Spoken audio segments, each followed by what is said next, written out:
Pursuant to Governor Baker's March 12, 2020 order suspending certain provisions of the open meeting law, GL Chapter 30A, Section 18, and the Governor's July 14, 2022 revised order extending remote participation by all members in any meeting of a public body. This meeting, the Great Barrington Select Board and joint meeting with Select Board and Finance Committee will be conducted via remote participation to the greatest extent possible. Specific information and general guidelines for remote participation by members of the public and our parties with a right and a requirement to attend this meeting can be found on the town's website. No in-person attendance of members of the public will be permitted, but every effort will be made to ensure the public can adequately access proceedings in real time via technological means. Pursuant to MGL 7C 30A Section 20F, after notifying the chair of the public body, any person may make a video or audio recording of an open session of a meeting of a public body or may transmit the meeting through any medium. At the beginning of the meeting, the chair shall inform other attendees of any such recordings. This meeting is being recorded by the town, being recorded by Berkshire Edge, Berkshire Eagle, and other members of the public. Any member of the public wishing to speak at the meeting must receive permission of the chair. The listing of agenda items, those reasonably anticipated by the chair, which may be discussed at the meeting. Not all items listed may in fact be discussed, and other items not listed may be brought up for discussion to the extent permitted by law. So let's start with a roll call. I'll start with the Select Board. Garfield Reed.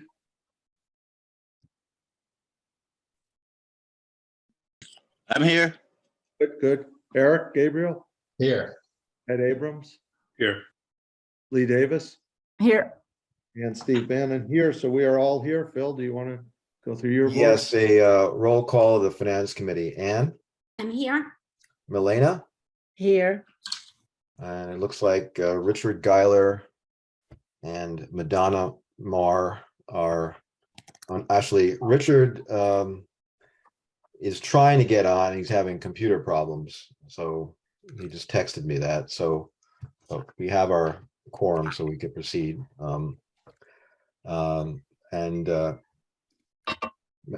Milena, you're here, and I'm Philip Ornstein. I'm here as well. So we have a quorum. Well, do you want to just present a brief overview of what the Finance Committee is proposing to the Select Board? Sure. Okay, so we submitted a document, which is our proposed changes, to the town's budget and financial policy. Bill, do you want me to share a screen and show it, or how do you feel? It's up to Steve. Has everybody read through it? Let's first start with just the overview, and then we'll share it, and as we get into it. Okay. Okay, so we submitted a set of revisions to the the budget and financial policy, and this was a result of several meetings amongst the Finance Committee, as well as a series of drafts where changes were added and subsequently removed. So this is definitely the filtered down version. We reviewed the version that was used over the last couple of years, as well as going back to the original draft, which was created back in 2010. And our objective was just to make sure that the budget process and the budget binder that we all rely on has enough information and data, to have a productive decision-making process. That's been the case in the past, and we're just trying to sort of slightly improve the process going forward, and certainly make some revisions based upon some of the recent trends in the town's revenues and expenses. Do I have any comments from the Select Board before we move on this? Overall, On the overall process, yes. I mean, I before we get into the details, I should start with my prejudice, which is, we do the budget, we look at the budget, staff makes decisions that seem to make sense. We look at it and we evaluate whether it makes sense. I'm just hesitant to put too many restrictions on that process. Mostly I found it unnecessary. And again, this is my prejudice walking in, so I will go through the specifics. It reminds me of when I first moved to Great Barrington, and the school was in the middle of coming up with a mission statement for the school district. And I remember thinking, educate children. You know, we really don't need to spend a lot of time. I do appreciate the changes that remove the necessity of us changing the dates every year, but otherwise, and again, this is a prejudice before going into the details, I'm not sure it's necessary to get very specific in the policy. That's Any all. other board? Yeah, I mean, I guess I'm feeling the same way that possibly Ed just expressed, that things seem to be going well. Obviously, Mark's works very, very closely putting together the budget with everyone in the finance department. So although, you know, I absolutely appreciate the work the finance committee has done, which I know is heroic. I just have hesitance, you know, I'm a bit hesitant about taking away some of the work that has been done thus far, because it seems like it is moving pretty well. But again, I look forward to seeing what happens tonight. Okay, so what I would suggest, and I guess I'll add, I'm not going to repeat everything. I think a lot of the material at the end about adding into the budget book, I think is can be done by the finance committee, some of that at their meetings prior to budget. And I think it really gets us in the weeds. And I think it's just going to fill up the budget book of things that the average person isn't going to necessarily look at, but the finance committee may and should some of those.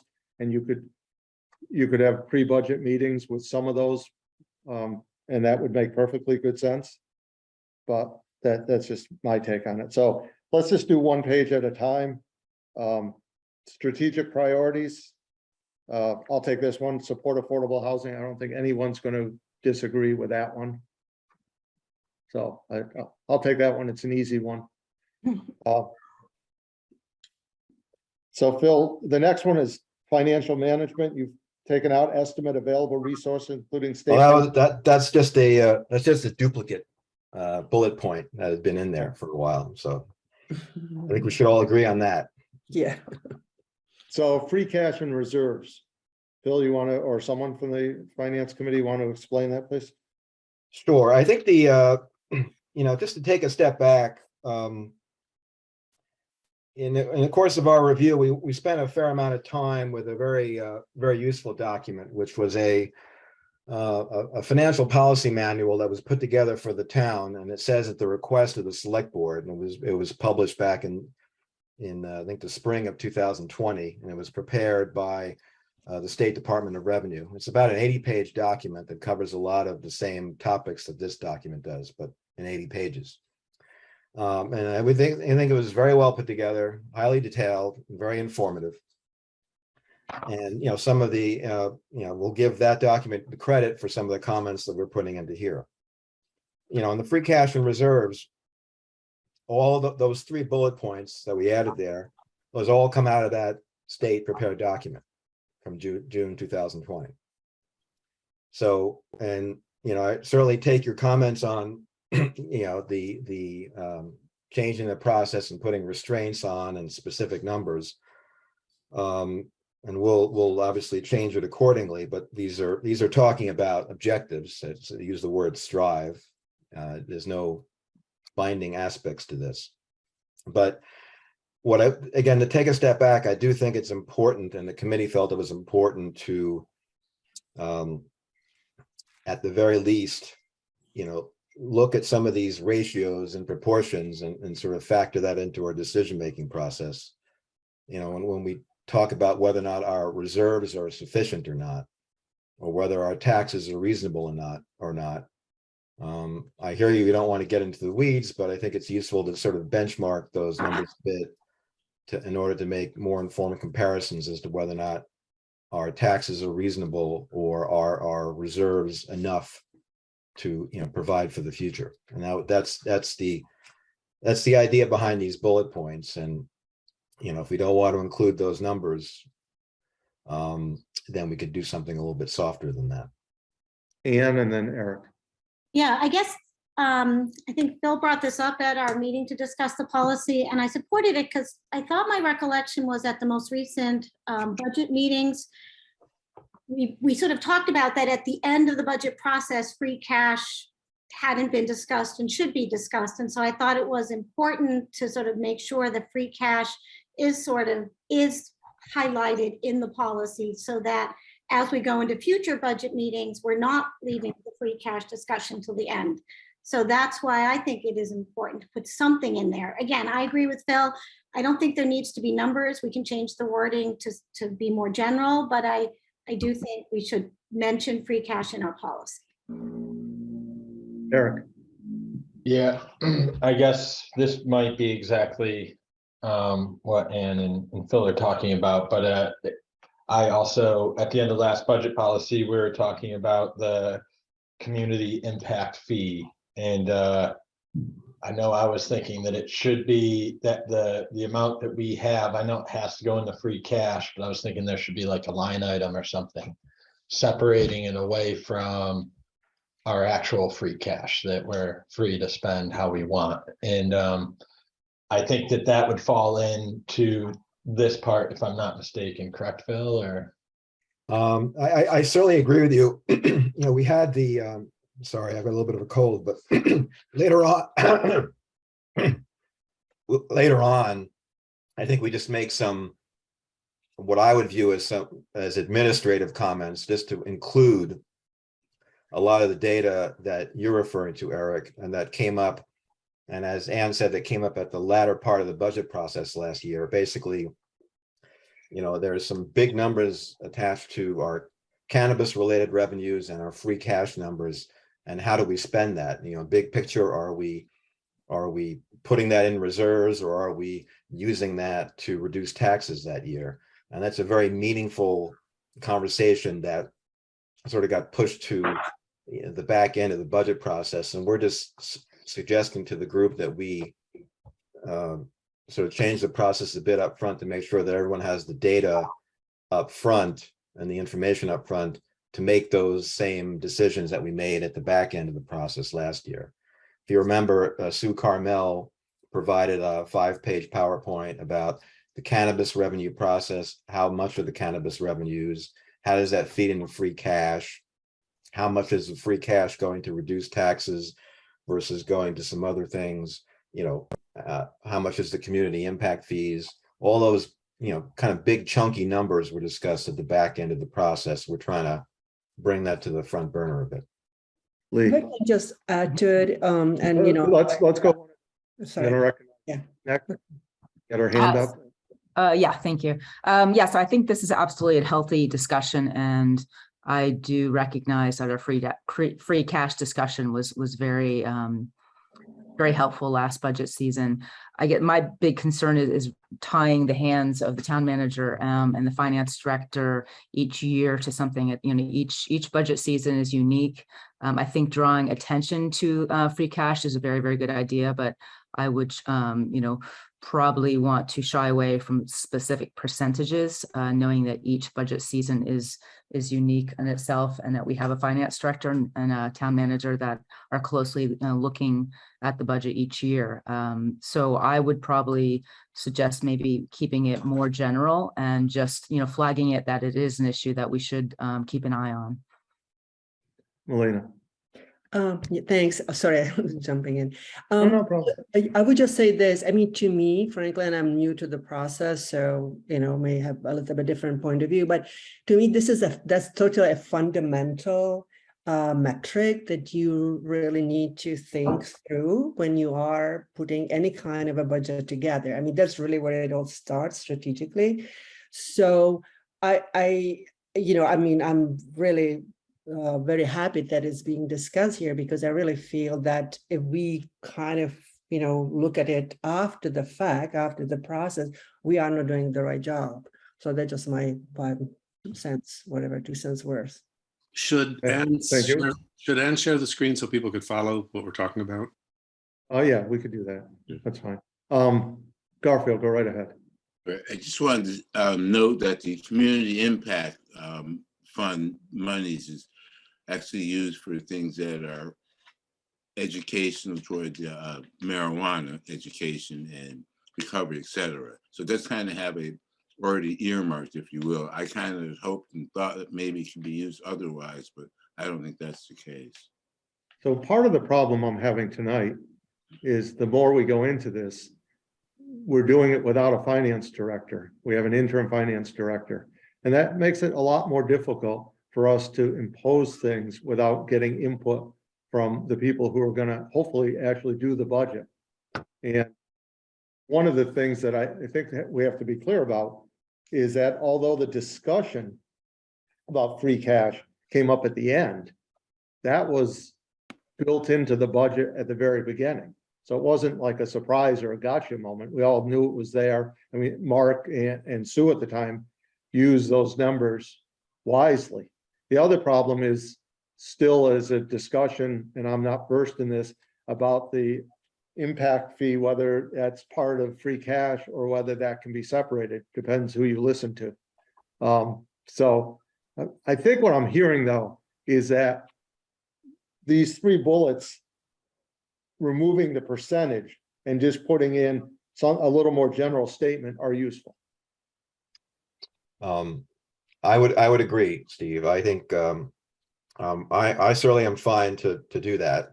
I do think it's important to calculate those percentages and just have a feel for where they come out. I actually think we're doing better than those numbers, although I can't do it without it's hard to calculate without a finance director. I agree.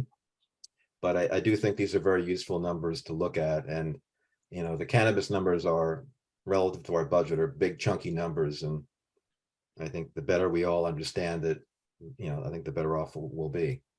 And I'm certainly not, you know, not criticizing any of the assessments or judgments or decisions made last time around. No, I don't think anyone took it that way. So let's move on to page 3. And Steve and Phil, I just want to note, Richard just joined the meeting, so just. Okay, thank you very much. Hi, Rich.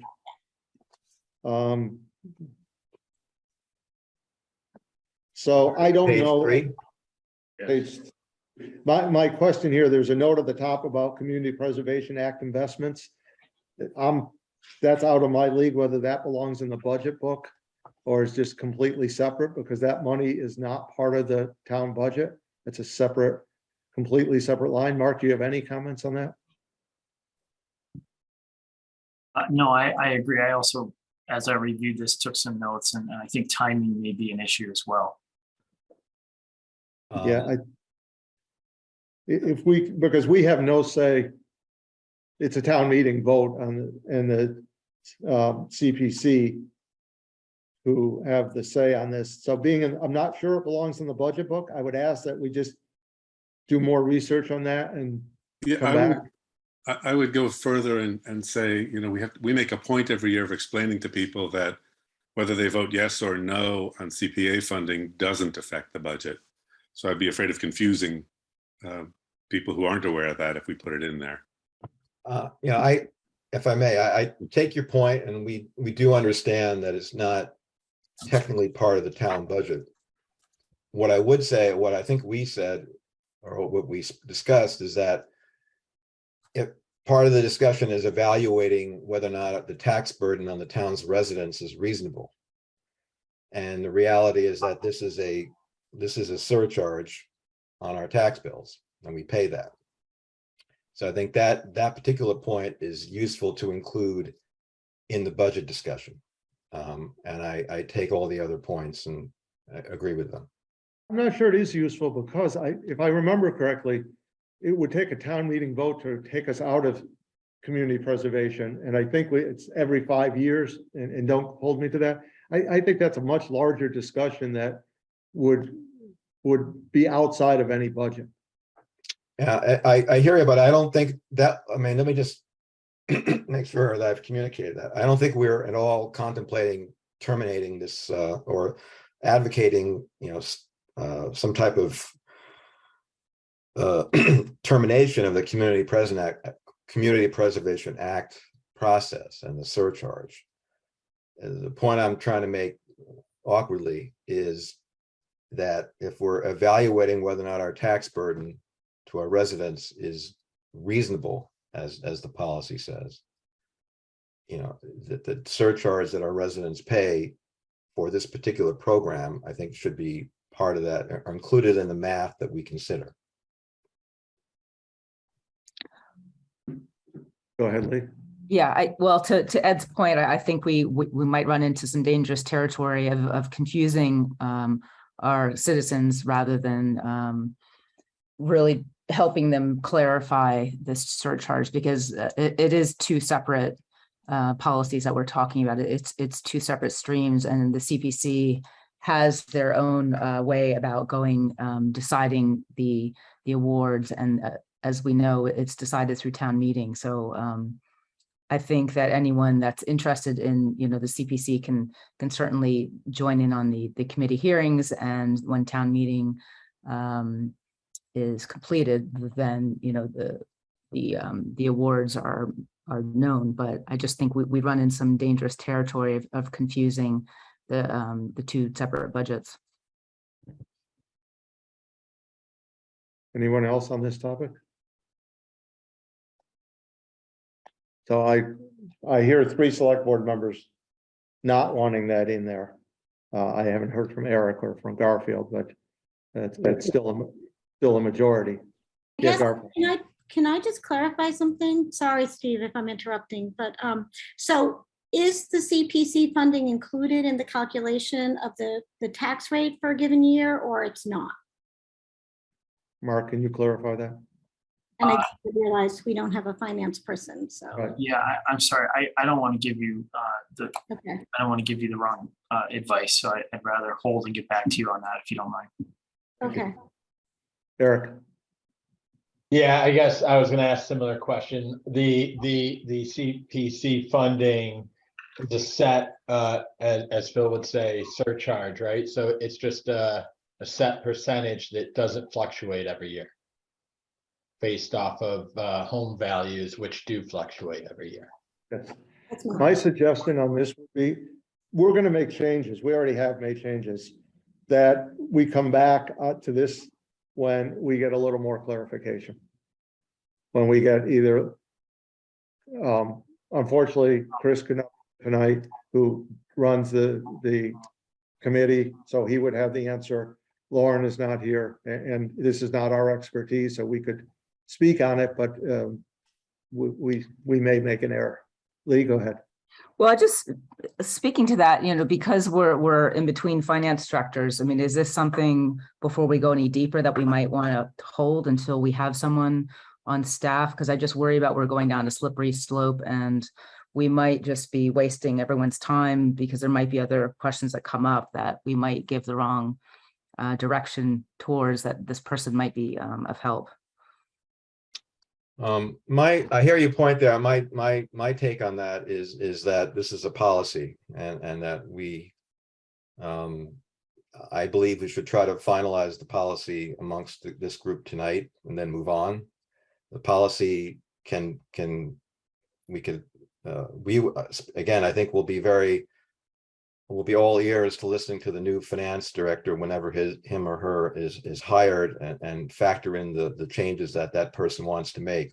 I don't think we have any desire to be overly rigid about this policy, nor is there any sort of teeth to this policy. If the staff wants to change the policy or deviate from policy each year, I think, again, speaking for myself, I think we'd be all ears and understanding if it all made sense. But I would certainly advocate that we try to finalize this tonight and then move on, and just keep it sufficiently general that, you know, we're not getting caught up in that important issue.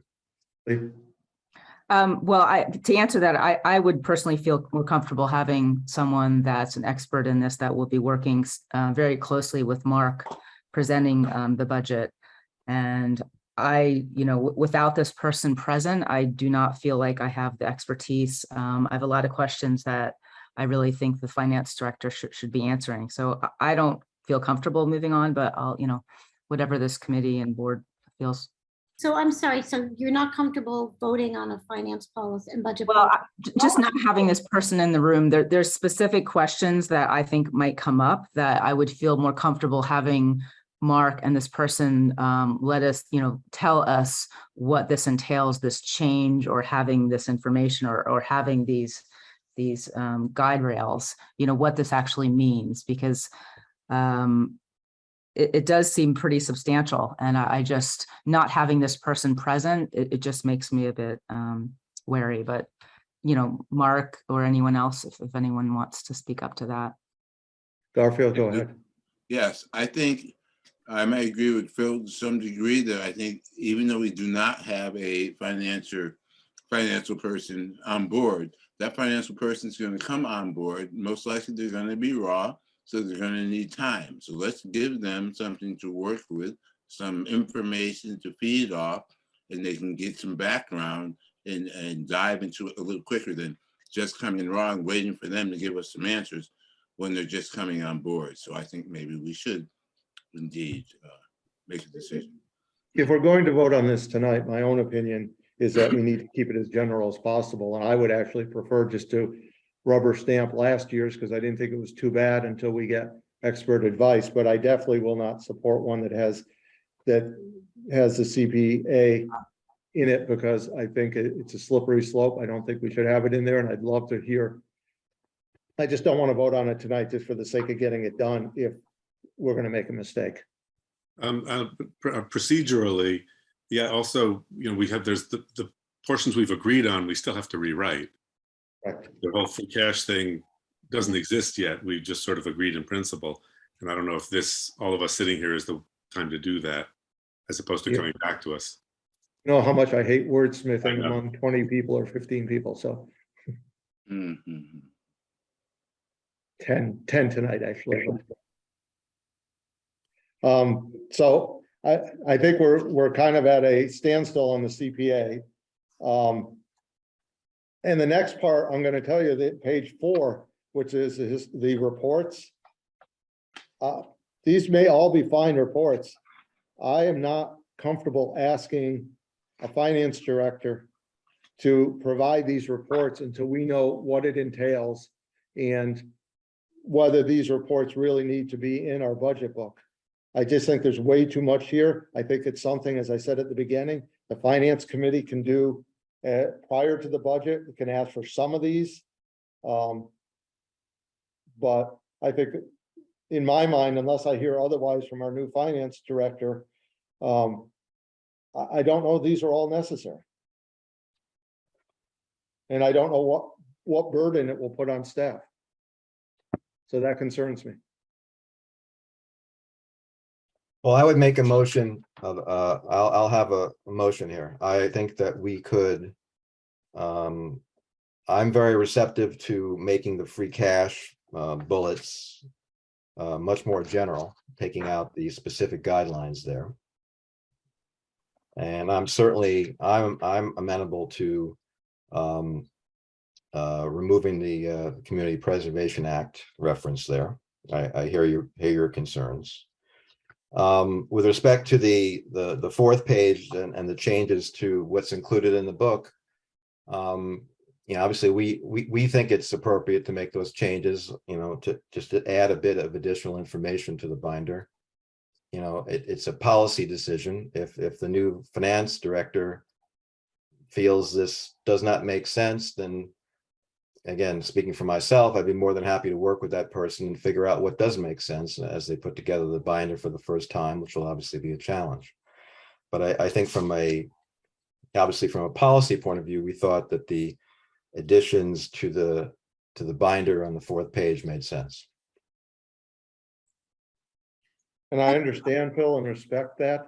I guess I look at that as backwards. I'd wait before I approve this to speak to the new finance director, assuming that they're here before budget time and that don't have an interim, and get their input before we include it. But that's just mine. Eric, I'm sorry, you had your hand up. Yeah, no problem, Steve. I guess just listening to what Phil had said there again, and adding these points on the CPA funding, there's two things I'll say. One is, that is the thing I get questioned about the most when people get their tax bill. So whether it's separate from their taxes or not, most of the people around me consider it part of their taxes. So I'm not suggesting we do it now, and I completely understand the argument of having our new accountant on board for these meetings, but I do think if it does come off, it's definitely something that should go back on for next year's discussion.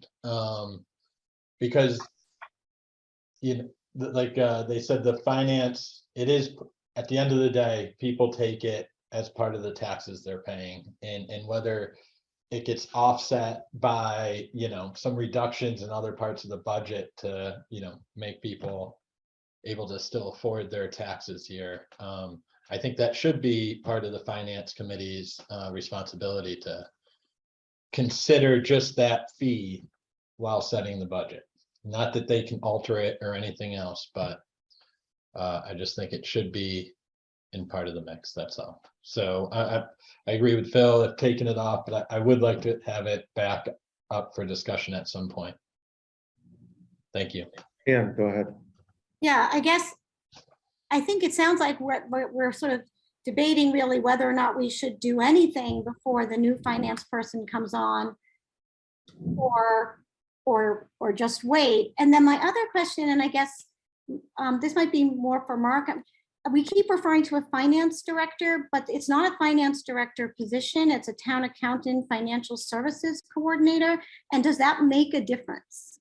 I mean, so the title is different.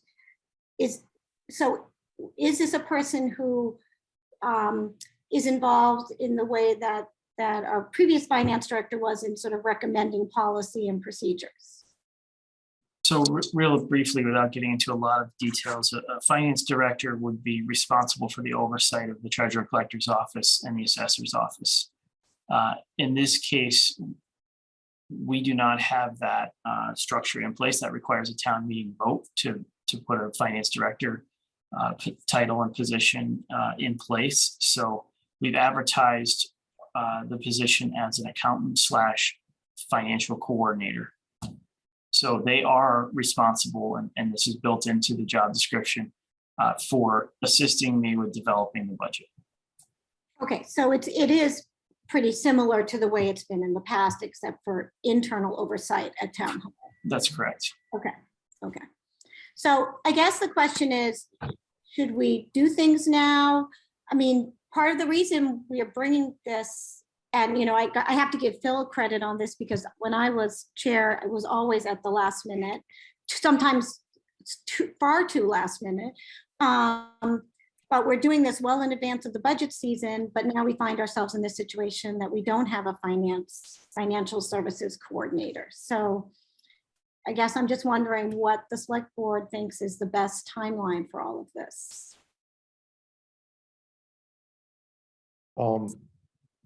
I think that's a really good question, and you people put a lot of work into this, and I have no criticism. The question becomes, as we look back and we think about it, is a more general policy for the time being better until we get someone on board? Or in Phil's mind, which makes a lot of sense, but maybe I don't agree with, is it better to have these guidelines in place before we hire someone? Phil, go ahead.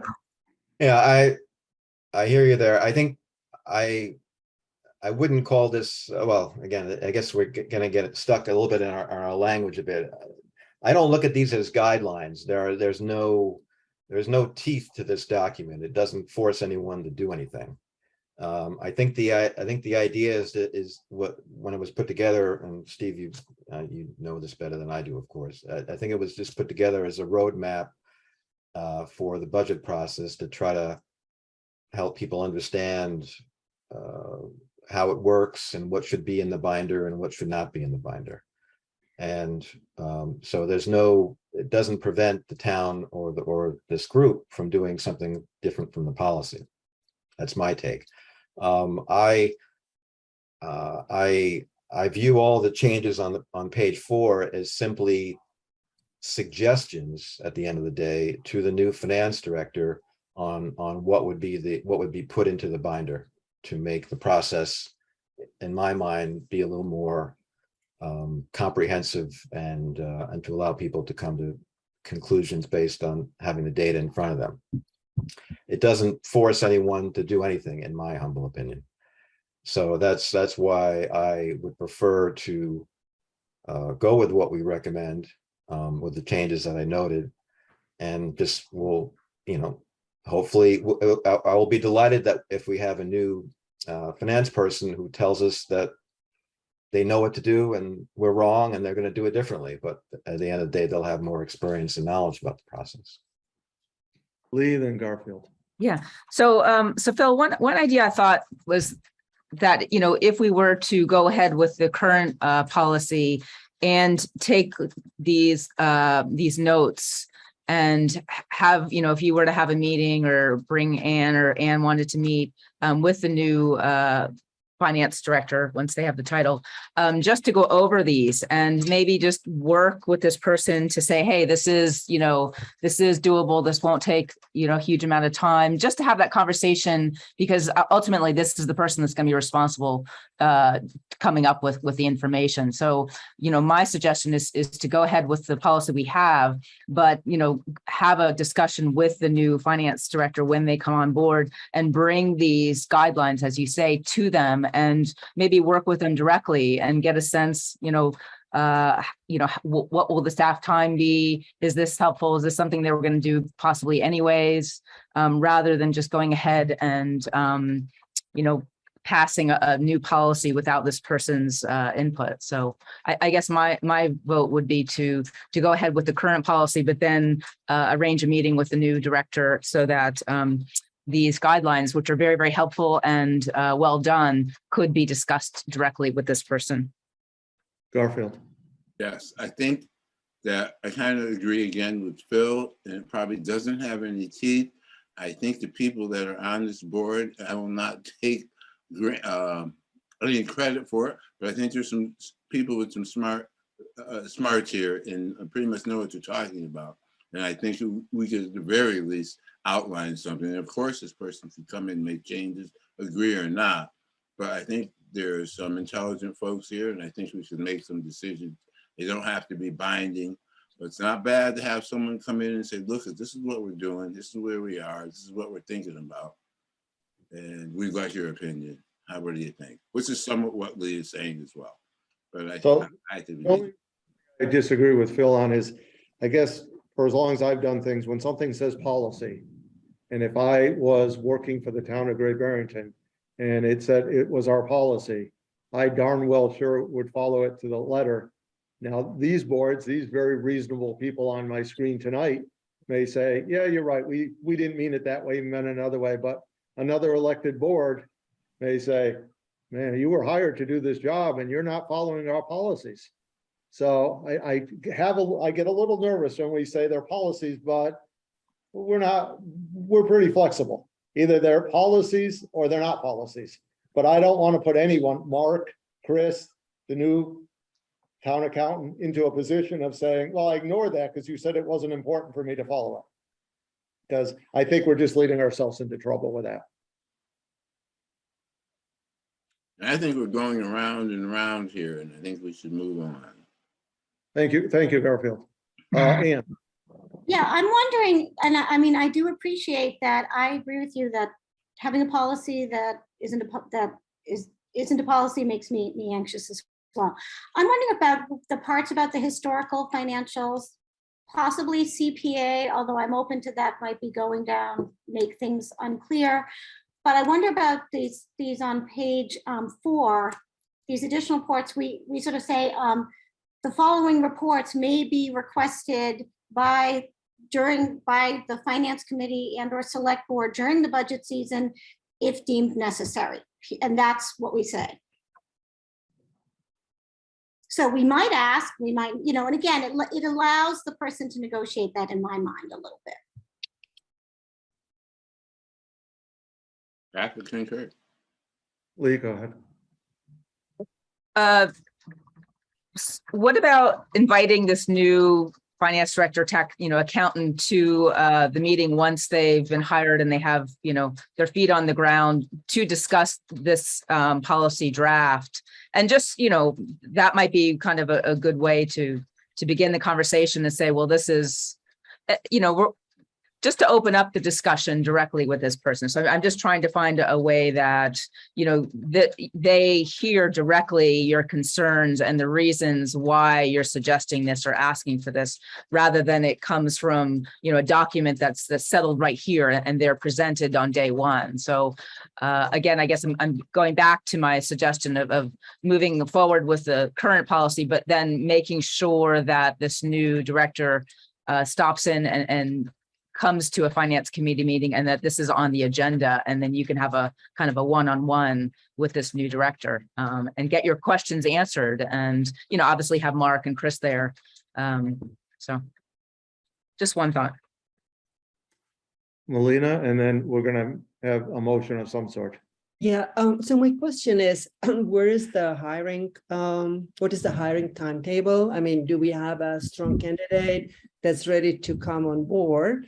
And if so, I think then that's a very good suggestion. But I think if it's going to take a little bit longer, I think the policy really needs to be finalized before the budget process, number one. And number two, I would say, if I were to come into the job and you would ask me these questions, and, I'm a financial professional, I think I would have a hard time really answering some of them, because I don't know. I mean, how would this person know how difficult or easy it is to get this information? How accurate the records are or whatever. I mean, they really do not know. So I would just say, if we feel that there is someone coming on board pretty quickly, I think it's a reasonable suggestion to kind of have that additional conversation, and hopefully the person is senior enough to answer policy level questions, which is a different thing than operating kind of questions.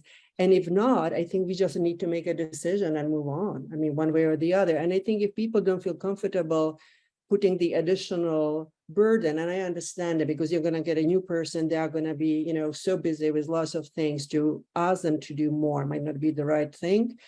We can just handle the free cash, the capital reserves, and then just basically delay the other parts to when the person is fully on board, and we can have that conversation, and then they totally understand, what's available, what's not available, what would this require. I understand why Phil put it together, because frankly, everything that's there would just increase the transparency of the package, which I think is always a positive thing. And, having a historical trend is always helpful, even if you say, well, we are in a different economic environment, this and that, but it just gives you some information that is really helpful. So I think altogether it's a good thing, but maybe just the timing of it is just not good, because we don't have anyone, ready right now. So that's kind of where I would be on this. Mark, do you just want to answer? Because I don't think we're really far along in the process, but about the hiring process. Yeah, I'm happy to. And I just want to apologize. I lost audio for a minute. That's why I was wrestling with my AirPods here. But I think I can answer your question. We currently have about 8 applicants for the town accountant / financial director coordinator position. We're going to be starting interviews as early as next week. But I am reluctant to provide a hiring timeline at this point, because I don't know whether the candidate will be under contract with another community or what the start date will look like quite yet. So Sorry. So does it mean, Mark, that you guys are just starting the process, really? I mean, starting in sense of starting the interviewing process, correct? We're starting the interview process. We've been advertising for several weeks. For a while. Yeah, I know. Yeah. Okay. So it may really take quite a while before you find the right candidate, because you haven't interviewed anyone yet. Yeah. Okay. Correct. It could take some time. Yeah. Okay. So do I have a motion of any sort? Lee, go ahead. Yeah, I'd like to make a motion that we continue with the current policy as it stands, but note all the work that the Finance Committee has done on this document, and bring this up for discussion when the new accountant / finance director is hired and settled in. So that's my motion. I'll second that. Okay, so this is a select board motion. We would have to have a similar motion from the Finance Committee. Any discussion on this? I'll take anyone, Finance Committee or Select Board. Ann, go ahead. I guess I want to point out that some of the changes were typos or taking out specific references to specific years. So I'm not sure we want to go with exactly the old policy. Does that make sense? I think those are so minor that they can be changed without a vote. I agree with you, Ann, that they're very minor. Okay. Eric? So yeah, I guess just to make sure I understand, so we're saying, so even the stuff we talked about with the free cash that we agreed upon and supporting affordable housing, we're not including that in this new motion. We're really, what that motion is doing, correct, Eric, what that motion is doing is postponing a change of this until we get someone on board. That's really is what Lee's motion is. Can I have a little explanation on it, please? What's your explanation?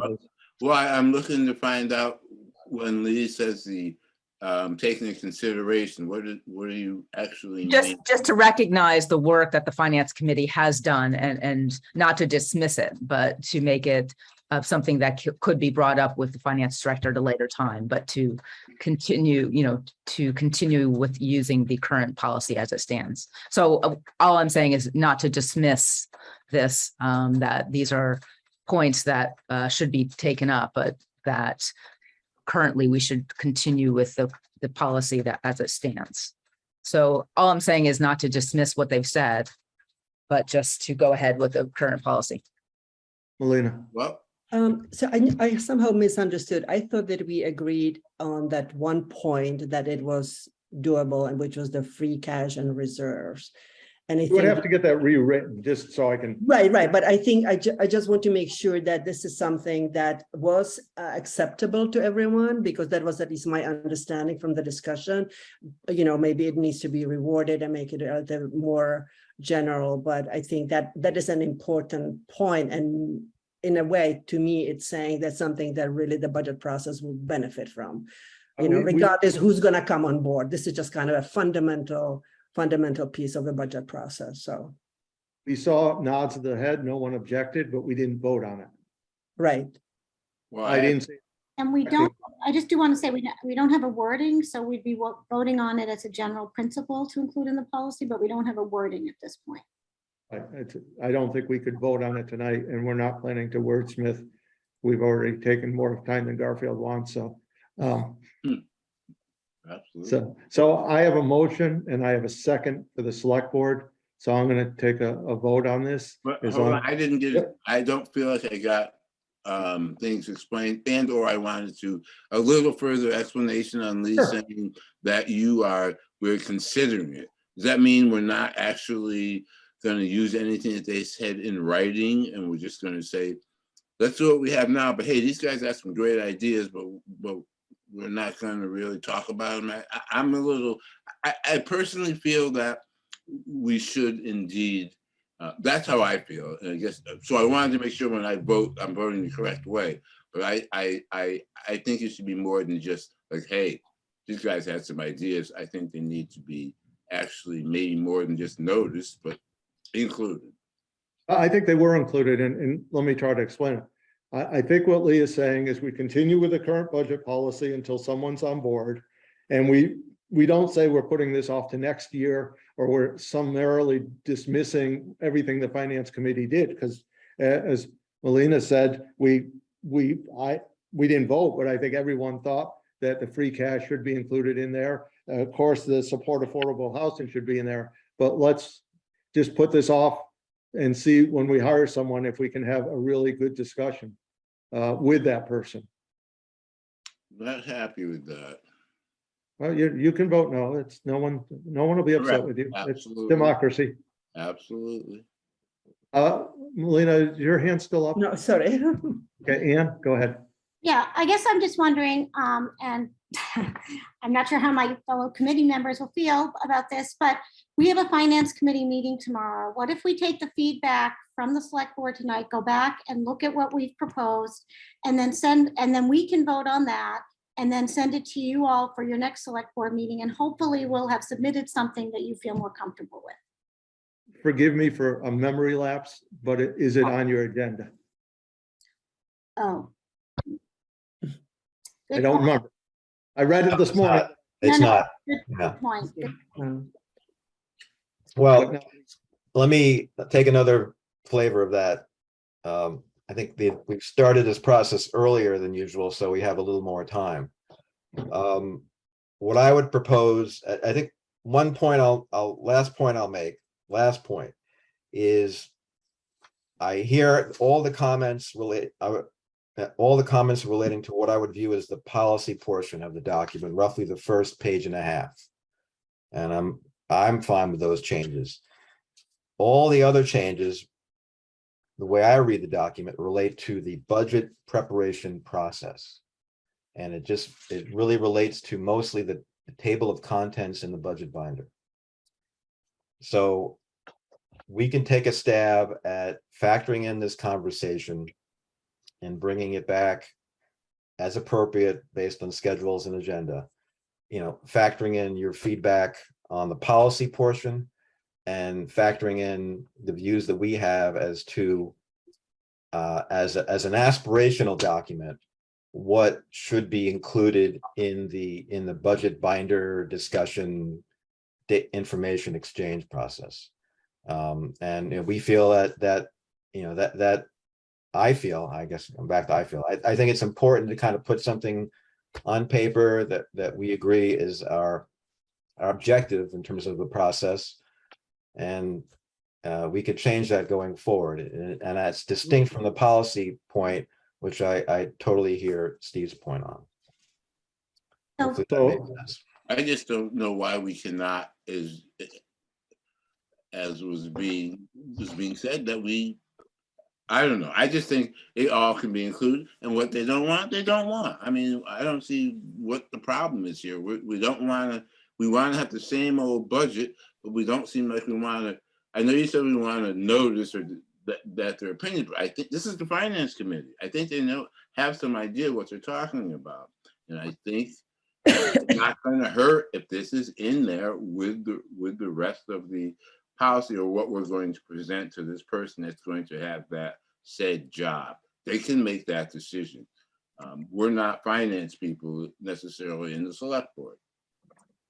Okay, well, well, just to be clear, Garfield, I just want to make sure everyone knows we're not saying the finance committee doesn't know what they're talking about. I highly respect them. I go to all their meetings and they do an excellent job. So I think that you're right. That is not an issue. So I'm going to take a vote now board because there's a motion and a second, and that's what we're supposed to do. So Garfield? As it's stated, as Lee said, no. Thank you. Eric? No. Ed? Yes. Lee? Yes. And yes, so it passes 3-2. Now, the finance committee can take a different motion, which we'll have to come back and kind of reconcile at some point, or they could accept the same motion, or they could not take any action. let me take a stab at that. I respect that we want to try to move on. You want to move on. I'm going to make a motion that we revise the policy portion, which is the first page and a half, to include the changes that the select board has expressed. It's specifically making the free cash reserves portion more general, less quantitative. We can also delete the references on the changes relating to the CPA, Community Preservation Act. But we would largely retain our changes to the budget preparation process and essentially the table of contents for the budget binder. And we can make it probably a little more clear in the document, the distinction between the policy portion and the budget binder portion. So if that was clear, that was a motion. So Phil, I'll second that motion. Okay. And now we can have discussion. Any discussion? So I guess I do, again, thinking about making a vote on a policy, we don't yet have the language on the free cash. This just does make me a little anxious because we don't, I mean, we understand where it's going. So at this point, my preference would be to come back at a later date with the free cash statement in there. And I understand we can't do it at our September meeting, but I guess we could try to move our October meeting to a little earlier, maybe, and get it done. But I'm just nervous about voting on something where we don't yet really have a language. Agreed. That's a better version of my motion. I agree. So it would be my motion. And in addition, we would just sort of take the time and go through the process and do that as appropriate. So really all we're changing is we're adding affordable housing and we're changing the dates so that it doesn't say dates and we're getting rid of repeated statements. And we're going to come back with the free cash statement. I think what we're saying is we're doing nothing tonight. We're just going to come back with a revised version that will be reviewed and voted on in due course.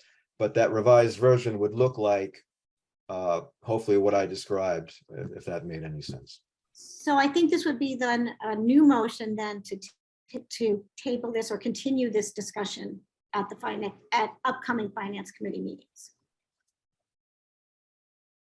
Technically, you need to withdraw the. All right, so Phil, you need to withdraw your motion. I will withdraw the motion. So so the new motion is that we continue this discussion and at a future finance committee meeting and come back to the select board at a later date. Second.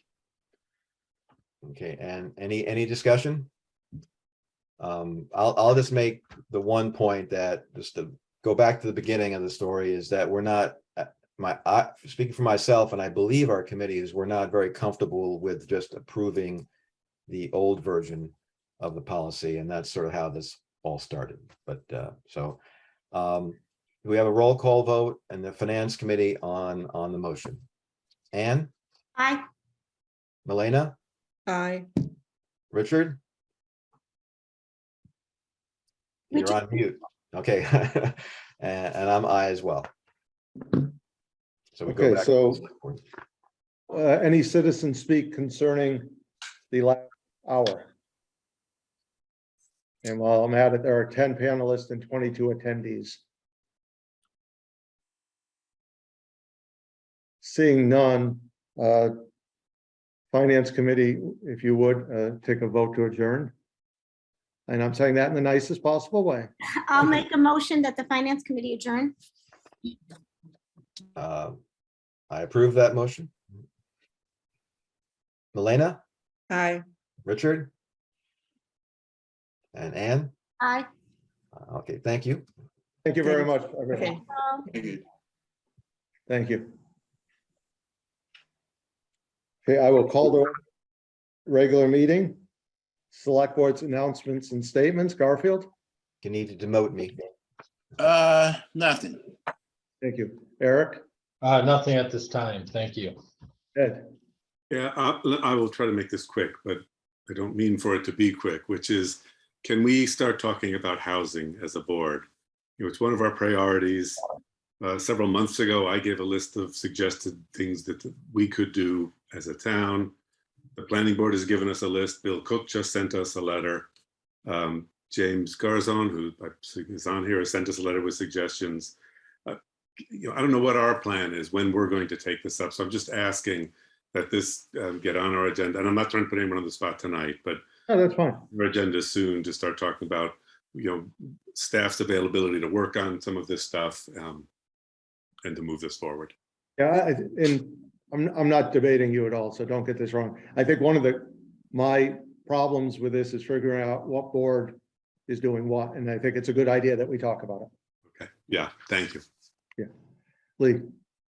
In answer to Ed's question, we have a housing subcommittee meeting tomorrow at 1 o'clock, which is a joint committee of the Select Board and Planning Board. So the agenda has been posted, and I'll be presenting a first draft of a new housing action plan that takes on board comments from residents and taking in the hard work that the town staff has done, as well as other partners. So everyone's welcome to join. That's 1 o'clock and the agenda's been posted. So what we're hoping is to begin this discussion and then bring it to the appropriate boards.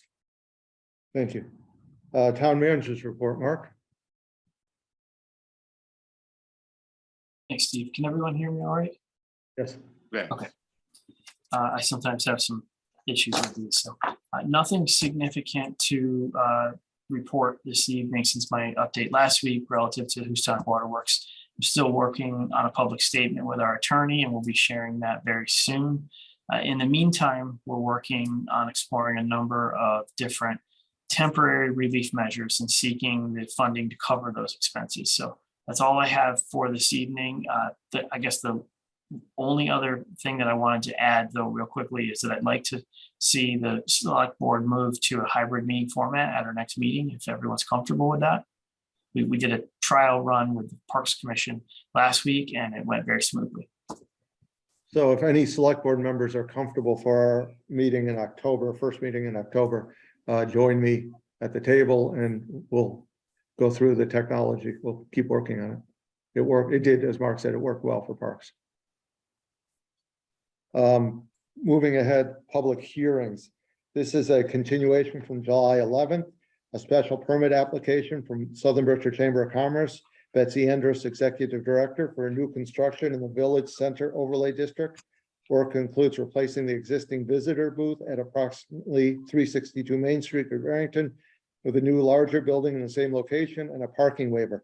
Application is filed in accordance with sections 9.2, 6.9, and 10.4 of the zoning bylaw. We've had a request from the applicant late this afternoon to continue this. So do I have a motion? I make a motion to approve the continuance as requested to November 21st at 6 p.m. Second. Do I have a motion and a second? Any discussion? Hearing no discussion. Garfield, Aye. Eric, Aye. Ed, Aye. Lee, Aye. and I, and it's unanimous. Next is the renewal of the town's electrical aggregation program. Thank you, Betsy, for attending. I'm going to go ahead and promote Mark Capadonna, who's here to discuss the town's electrical aggregation program, and Denise Allard. We should both have invites now.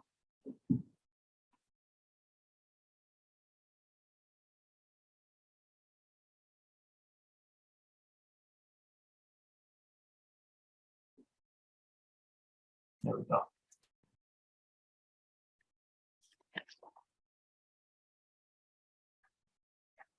Mark, Denise, you're all set if you'd like to take it from here.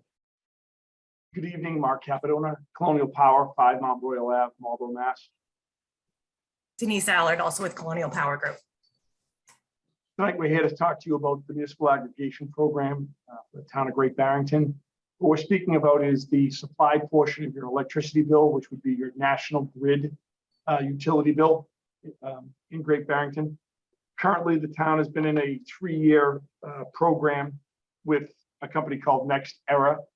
They've been delivering power at 10/1/26. That contract ends November of 2022.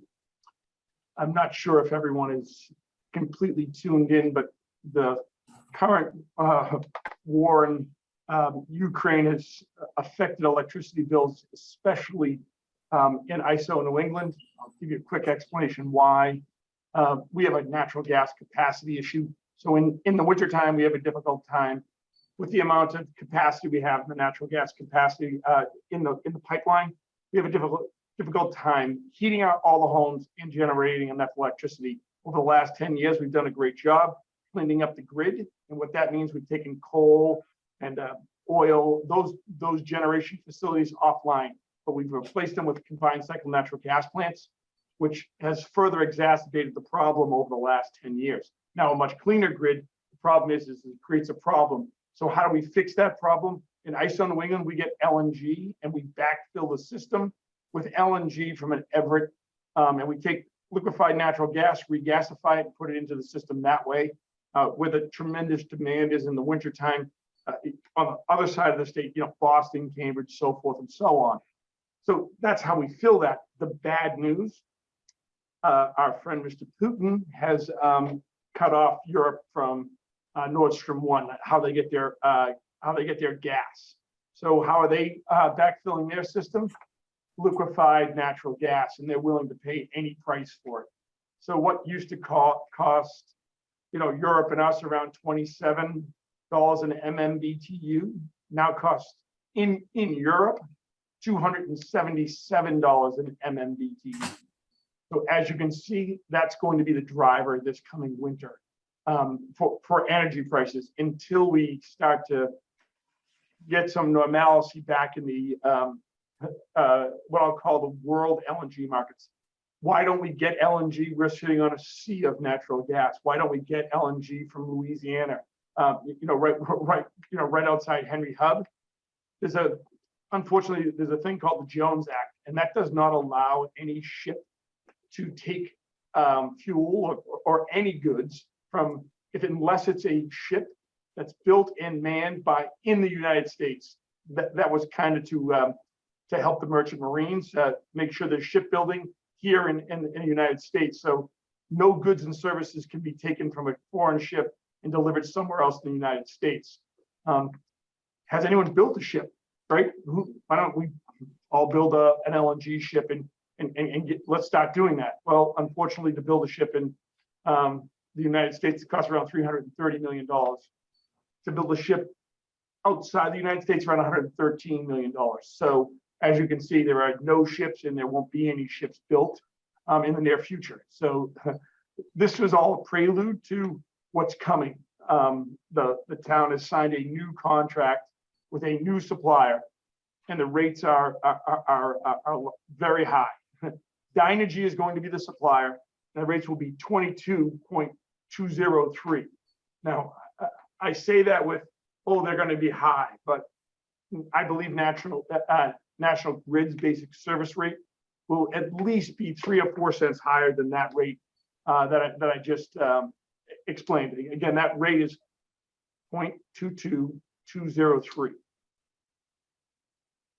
for the supply portion of the bill. I expect National Grid maybe later on this week. They went out to bid last week, and the rates were up markedly from there when this contract was signed. So I do expect there to be some. It's going to be a bad winter no matter how we shake it out.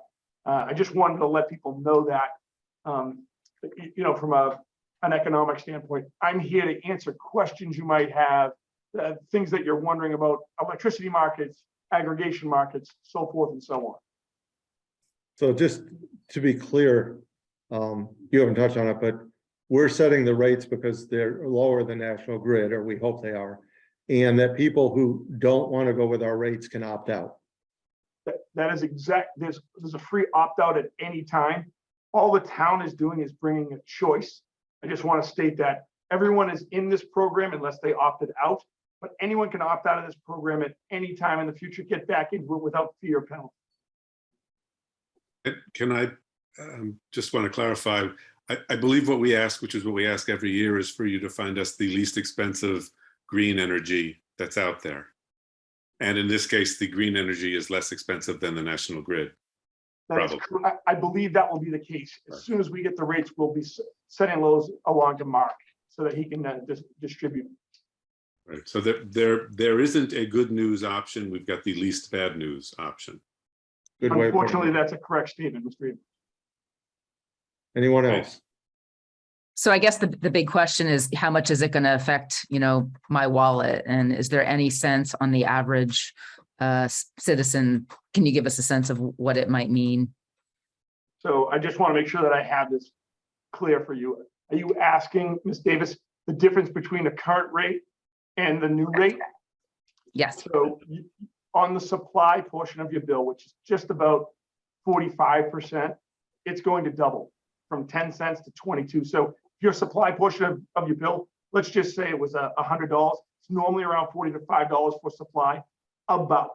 It would be $90 for supply, and then the T&D side.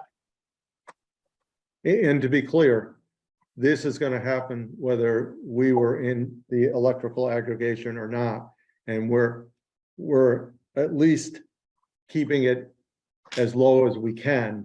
And if we just stay with National Grid, our projection, your projection, surely not mine, because I don't know this, is that they would be higher. That I'm certain they're going to be higher. I don't know how much higher they'll be. I shouldn't say certain, but I'm with a fair degree of certainty. I believe they'll be higher. Yes, I do. Okay, I just want to make sure everyone understands that. Go ahead, Lee. So for those that are budgeting and looking at your graph, we should expect to see increases substantially starting November or November bill. Is that what we're looking at? No, so not your November bill. You'll start accruing on your November bill. Oh, okay, that's, It'll be just in time for your Christmas bill. oh, great. Uh, Holidays, okay. Yeah, yes.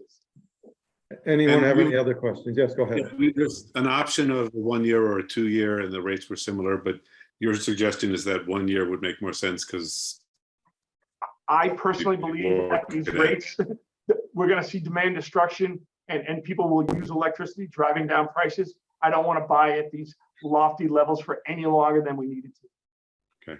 thank you. You're welcome. Any other questions? Okay, this was just informational. We are tied into this. Well, and as I said, people can opt out if they have a better deal. If they do, they should whisper in our ear where it is.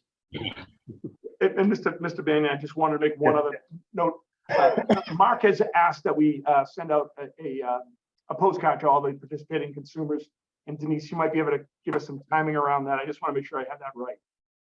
Yeah, we're going to be mailing to everyone who's currently participating in the program, letting them know the new rate term, renewable energy content, any instructions on if, you do nothing, you stay in, like you mentioned. And then if you want to opt out, the link to where they can opt out or who they can call.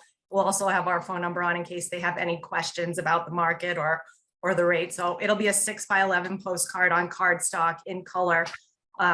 So all that information will be there. And so your rate is changing in November. So we're going to target early to mid-October to get that postcard out. Seeing your switching suppliers, we want to make sure that we don't get the new supplier contact information out there too early because people will still be with the current supplier for their October meter reads, switching over to the new supplier for their November meter reads. So early to mid-October, folks who are currently participating in the program should see a postcard come to their door with the information. And Thank then you very anyone much. else could opt in if they so choose based on when they see the national grid rates, if they want to join the program, they can certainly do that. Thank you very much. Thank you. Thank you. Next is a request from Bernice Washington et al. Care of Courtney Lane to waive remaining obligations and to release the lien from a 1988 housing rehabilitation program lien on 28 Rossiter Street. Steve, I don't see Courtney on the line. They're not either. And Mark, should we just skip over this to the next meeting? Well, Or my only Can you- concern is that it looks like in the last paragraph of her letter, they have a closing date scheduled for September 23rd. And we don't meet again until October 3rd. I know we've done these in the past. Yeah, it's pretty straightforward and we always approve it. I don't have an objection with going ahead with it, if anyone else doesn't. I do not. So do I have a motion?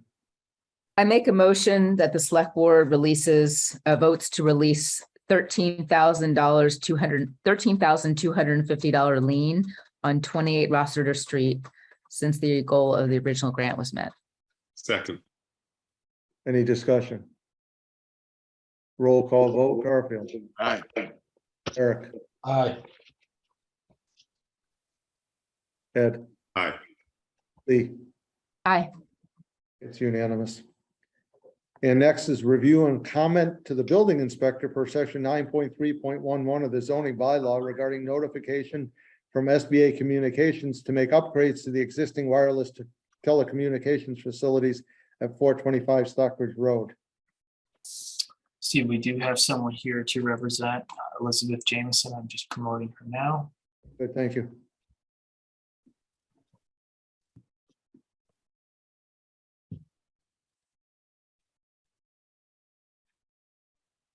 If you just unmute yourself.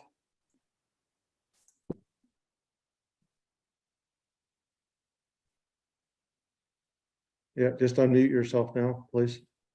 Great. Hello, Name and company you're with, please. Elizabeth Jameson with SBA Towers. And a brief explanation.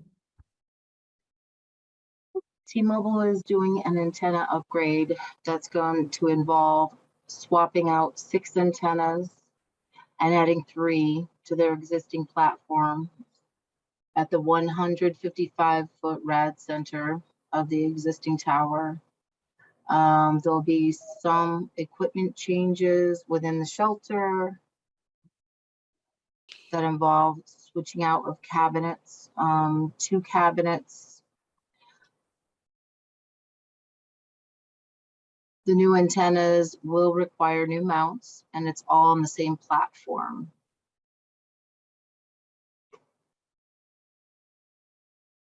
Ed, could you just? There's no extension to the tower, no change in the compound, no exterior changes. Thank you. Ed, I believe the other times we've had this, we've chosen not to make any recommendations. Just because it Oh. annoys us. Right. What's that? Yeah, but Okay. because it annoys us. In effect, they're required to ask, we're required to say yes, unless they violated one of the 6 criteria, which they haven't. So, right, we can just do nothing and they will get there and Ed will approve it. Yeah, I mean, this is surely not our expertise, but if you read through this, they've done everything they need to do, but they're required to pass this by us. Eric, go ahead. Yeah, so I read that also, and that seems funny that we're required to say yes, but I guess I just wanted to confirm, just because I was looking at the drawings at the end of this proposal, and basically the antennas, just for my own knowledge, they're just getting attached directly to the existing tower. They're not using arms to extend them off the tower. Because I did read in one spot that they're allowed to extend them off 20 feet without us having any say in it, but I just wanted to confirm that that's not the case. You're replacing 6, adding 3, and they're staying attached directly to the tower. Correct, to the same platform, but we will have to add a new mount for the new antennas, but it's the existing platform. Right. So no change, nothing going outward or upward. All right. Do I have a motion? I make a motion that the select board provide comment to the building inspector prior to October 5th. Is that, or do Yeah. I need to even say anything? That we just recognize this? I think last time, and Ed maybe will help me because it was before your time, Lee. I think we just said we have no comment on this. All right, my motion is to provide no recommendation to the building inspector. Second. Any discussion? Roll call vote, Garfield, Aye. Eric, Aye. Ed, Aye. Lee, Aye, and I. It's unanimous. Thank you very much for the explanation. thank you. Thank you, good night. Aye. Citizen speak time.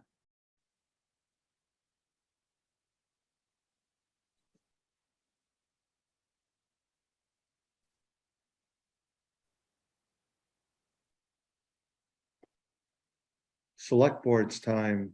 Garfield, I have nothing now. Thank you. Eric, Yeah, just 2 quick things. One is I just want to promote HIC meeting Wednesday night at 6:30. And then Housatonics Party in the Park, October 1st, 11 to 3. Thank you. thank you. Ed, Nothing. Lee, Nothing. media time. By unanimous consent, we are adjourned. Thank you, everyone. Thank Aye. you.